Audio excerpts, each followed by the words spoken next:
Australia has used China's decision to drop anti-dumping tariffs on its barley imports to call for an end to all remaining trade restrictions, led by wine, as trade ties between Australia and China edge towards normalization.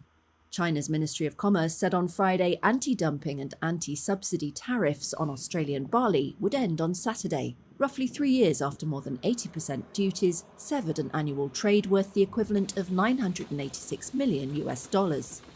That led Canberra to file a case at the World Trade Organization.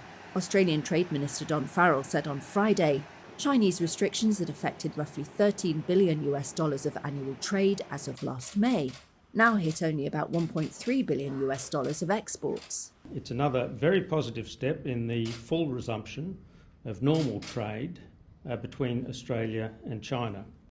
Tensions between Canberra and Beijing have eased since the centre-left Labour Party won power in Australia last year, with Chinese purchases of Australian coal and timber resuming this year.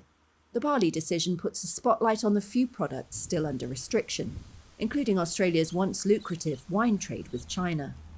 Relations between the two major commodity trade partners deteriorated in 2020, after Australia called for an inquiry into the origins of the global health crisis, triggering trade reprisals by Beijing. Grain Producers Australia CEO Colin Bettles welcomed the removal of tariffs, calling it a win for Chinese consumers and industry, as well as local exporters.